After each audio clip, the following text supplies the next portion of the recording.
શ્રીમદ ભાગવત કથા 8મો સ્કંદ. પરીક્ષિત રાજા કહે છે કે મારે વામન ભગવાનની એ પાવનકારી કથા સાંભળવી છે.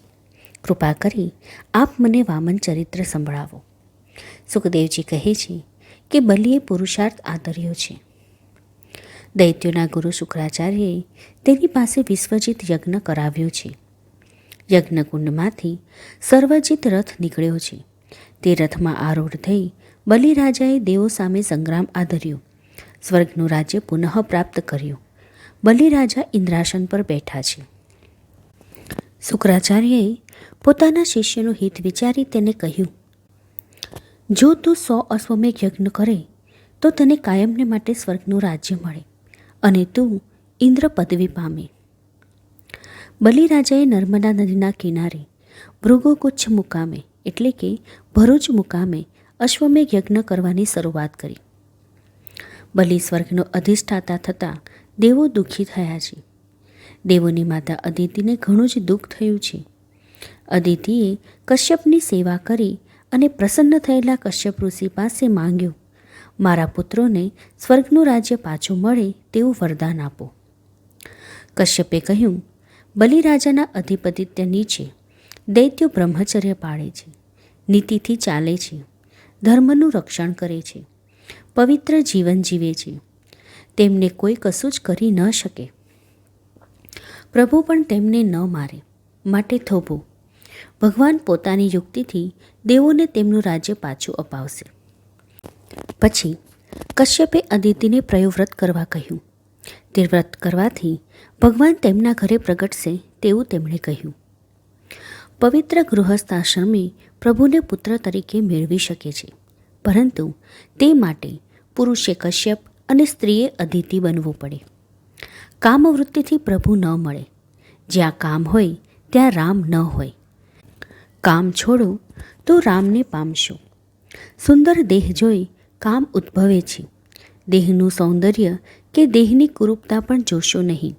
આત્મના સૌંદર્યને જોજો અને ઓળખતા શીખજો. જનક રાજાના દરબારમાં એક વખત અષ્ટાવક્ર મુનિ પધાર્યા. અષ્ટાવક્રના 8 અંગ વાંકા હતા. તેઓ ભારે કદરૂપા હતા. તેમને જોઈ સભામાં બેઠેલા ઋષિમુનિઓ સહિત સૌ કોઈ હસવા લાગ્યા. તેમને હસતા જોઈ અષ્ટાવક્ર પણ હસવા લાગ્યા. રાજા જનક તો બ્રહ્મદ્રષ્ટિવાળા હતા. તેમણે અષ્ટાવક્રને પૂછ્યું, તમારો વાંકો શરીર જોઈ આ સૌ હસે છે, પરંતુ તમે કેમ હસો છો? અષ્ટાવક્રએ કહ્યું, હું એવું જાણીને તમારી આ સભામાં આવ્યો હતો કે તેમાં બધા જ બ્રહ્મનિષ્ઠ બ્રાહ્મણો હશે, પરંતુ અહીં તો બધા જ ચમાર ભેગા થયા છે. ઋષિમુનિઓ તેમના આ કથનને સમજાવવા તેમને વિનંતી કરે છે. અષ્ટાવક્રએ કહ્યું, બ્રહ્મજ્ઞાની પુરુષો આત્માને ઓળખે છે, આત્માને જુએ છે. ચમાર દેહ અને ચામડીને જુએ છે, દેહ અને ચામડીને ઓળખે છે. તમે સૌએ મારા દેહને જોયો, આત્માને નહીં. તેથી તમારામાં અને ચમારમાં મને કોઈ જ પ્રકારનો ભેદ દેખાતો નથી. ઋષિમુનિઓ સ્તબ્ધ થઈ ગયા, ચૂપ થઈ ગયા. અષ્ટાવક્રની માફી માંગી. પરમાત્મા મનુષ્યની કૃતિ જુએ છે, જીવાત્મા આકૃતિ જુએ છે, વસ્તુનો ગુણ જુએ છે, આકાર નહીં. એક સાધુ પુરુષ પાસે સોનાના ગણપતિ અને સોનાનો ઉંદર હતો. તેઓ વૃદ્ધ થયા. તેમણે વિચાર્યું, આ સુવર્ણ મૂર્તિઓ માટે શિષ્યો વચ્ચે ઝઘડો થશે, માટે તે વેચીને તેના દ્રવ્ય વડે ભગવાનનો અન્નકૂટ કરી દઉં. તેઓ સુવર્ણ મૂર્તિઓ વેચવા સોની પાસે ગયા. સોનીએ વજન કર્યું. ગણપતિજી 10 તોલાના અને તેમનું વાહન 12 તોલાનું થયું. સોનીએ કહ્યું, ગણપતિજીની કિંમત 15,000 રૂપિયા, ઉંદરની કિંમત 18,000 રૂપિયા થશે. સાધુ પુરુષે કહ્યું, ગણપતિ તો દેવ છે, ઉંદર તેમનું વાહન છે, તું દેવની કિંમત ઓછી કેવી રીતે આંકી શકે? સોનીએ કહ્યું, હું તો સોનાની કિંમત આંકું છું, સોનાના આકારની કિંમત આંકતો નથી. હું સોનાને ઓળખું છું, સોનાના આકારને નહીં. કશ્યપ અને અદિતિનો ગૃહસ્થાશ્રમ પવિત્ર હોવાથી તેમના ઘરે વામનજી પ્રગટ્યા. જોતજોતામાં 7 વર્ષના ઋષિકુમાર બની ગયા. તેમની બાળલીલા જેવું કશું જ નથી. 7 વર્ષના બટુક વામનજીને જનોઈ આપવામાં આવી. વામનજી બાલ બ્રહ્મચારી બન્યા. બ્રહ્મચારીએ સ્ત્રીના કેશ કે વેશ તરફ ન જોવું. સ્ત્રીના કેશ અને મુખમાં કામ વસે છે. આમાં સ્ત્રીની નિંદા નથી, કામની નિંદા છે. પરસ્ત્રીને માતા ગણનાર જગતમાં મહાન પુરુષો ગણાયા છે અને તે રીતે જ આદર પામ્યા છે. લક્ષ્મણજીએ 14 વર્ષના વનવાસ દરમિયાન સીતાજીના ચરણો સિવાય તેમના બીજા કોઈ શ્રી અંગો તરફ દ્રષ્ટિ નાખી નથી. તેથી જ્યારે ઋષિમુખ પર્વત ઉપર વસેલા સુગ્રીવ સહિતના વાનરોએ સીતાજીના આભૂષણો રામચંદ્રજી પાસે રજૂ કર્યા, ત્યારે રામચંદ્રજીએ આભૂષણો લક્ષ્મણજીને દેખાડીને પૂછ્યું, લક્ષ્મણ, આ હાર અને આ કર્ણફૂલ તારી ભાભીના છે ને? ત્યારે લક્ષ્મણજીએ આ જવાબ આપ્યો હતો, નાહમ જાનામી કેયુરે, નાહમ જાનામી કુંડલે, ન પુરત્વેમી જાનામી નિત્યમ પદાભિવંદનાથ.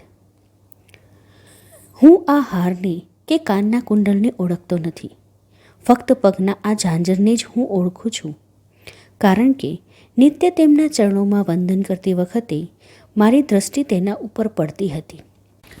આ છે આદર્શ બ્રહ્મચારીની વાણી.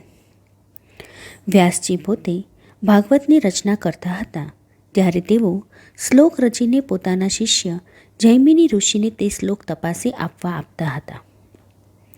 9મા સ્કંદની રચના ચાલતી હતી. વ્યાસજીએ નીચેનો શ્લોક જૈમિનીને આપ્યો, બલવાન ઇન્દ્રિય ગ્રામો વિદ્વાંસ સમપી કરશતે. એટલે કે ઇન્દ્રિયો એટલી બળવાન છે કે મોટા મોટા વિદ્વાનોને પણ તે ચડાવી દે છે. જૈમિનીએ આ શ્લોક વાંચ્યો. તેમને તે શ્લોકમાં ઔચિત્ય ન દેખાણું. તેમને લાગ્યું કે આ શ્લોક રચવામાં વ્યાસજીએ ભૂલ કરી છે. તેમના મતે વિદ્વાંસ સમપે કરશતીને બદલે વિદ્વાંસ નાપ કરશતી લખેલું હોવું જોઈએ. તેમને પોતાની વિદ્વતા અને જીતેન્દ્રિયતાનું અભિમાન હતું. તેમણે વ્યાસજીને કહ્યું, આ શ્લોકમાં આટલો સુધારો કરવાની જરૂર છે. વ્યાસજીએ કહ્યું કે જે લખ્યું છે તે બરાબર જ છે, તેમાં ભૂલ નથી. એક દિવસની વાત છે. જૈમિની ઋષિ સંધ્યા કરી સંધ્યાનું જળ નાખવા આશ્રમની બહાર આવ્યા. તે સમયે વરસાદ વરસતો હતો. એક ઝાડ નીચે તેમણે વરસાદથી પરણેલી એક સૌંદર્યવાન સ્ત્રીને જોઈ. ભીંજાયેલા વસ્ત્રોમાંથી તેના કામોત્તેજક અંગો દેખાવા લાગ્યા. જૈમિનીનું મન તે સ્ત્રી તરફ આકર્ષાયું. તેમણે સ્ત્રીને આશ્રમમાં આવી વરસાદથી બચવા વિનંતી કરી. સ્ત્રીએ કહ્યું, પુરુષો કામી હોય છે, તેમનો ભરોસો કેવી રીતે થાય? જૈમિનીએ કહ્યું, હું તો તપસ્વી છું, કામી નથી. મારો ભરોસો નહીં કરો તો કોનો કરશો? આવો, આશ્રમમાં આવો. આશ્રમમાં આવી તે સ્ત્રીને ભીંજાયેલા વસ્ત્રો બદલવા માટે કોરા વસ્ત્રો આપ્યા. વસ્ત્રો બદલતી તે સ્ત્રી તરફ નજર જતાં તેમનું આકર્ષણ વધી ગયું અને તેમણે પૂછ્યું, સુકુમારી, તમારા લગ્ન થઈ ગયા છે કે કેમ? તે સ્ત્રીએ કહ્યું, નથી થયા. જૈમિનીએ પૂછ્યું, મારી સાથે પરણશો? યુવતીએ કહ્યું, મારું એ જ તો દુર્ભાગ્ય છે. મારા પિતાએ પ્રતિજ્ઞા કરી છે કે જે પુરુષ મારો ઘોડો બને અને મને પોતાની પીઠ ઉપર સવારી કરાવી મને અંબાજી માતાજીના દર્શને લઈ જાય, તેની સાથે તેઓ મને પરણાવશે. હવે આવું કયો પુરુષ કરે? મારે તો સદાકાળ કુંવારા જ રહેવું પડશે. જૈમિનીએ કહ્યું, દેવી, તમારા પિતાજીની તે પ્રતિજ્ઞા હું પૂરી કરીશ. પછી હું તમારી સાથે પરણીશ. તમારે હવે વધારે સમય સુધી કૌમાર્ય વ્રતનું પાલન કરવું નહીં પડે. જૈમિની ઘોડો બન્યા. તે સ્ત્રી તેમની પીઠ ઉપર સવાર થઈ. ઘોડાની માફક ચાલીને જૈમિની તે સ્ત્રીને લઈને અંબાજી માતાજીના મંદિર તરફ ચાલ્યા. મંદિરના ઓટલે વ્યાસજી બેઠા હતા. તેમણે જૈમિનીને પૂછ્યું, જૈમિની, કરશતી કે નાપ કરશતી? જૈમિનીએ કહ્યું, ગુરુદેવ, કરશતી, કરશે તે તમારો શ્લોક સાચો છે. મોટા મોટા મુનિઓ, તપસ્વીઓ અને જ્ઞાનીઓ પણ કામને વશ થયા છે, તો આપણા જેવા સાધારણ મનુષ્યની તો વાત જ શી કરવી. કામથી બચવાનો એકમાત્ર સચોટ ઈલાજ છે રામનું નામ લેવું તે. જहाँ રામ વहाँ કામ નહીં. હવે વામનજી બ્રહ્મચારી બન્યા છે. પછી તેઓ ભિક્ષા લેવા જાય છે. માતા પાર્વતીજી તેમને ભિક્ષા આપે છે. વામનજી તે ભિક્ષા પોતાના ગુરુજીને અર્પણ કરે છે. ગુરુજી કહે છે, નર્મદા કિનારે બલિરાજા યજ્ઞ કરે છે, તેમની પાસે જઈ અને ભિક્ષા માંગી લાવો.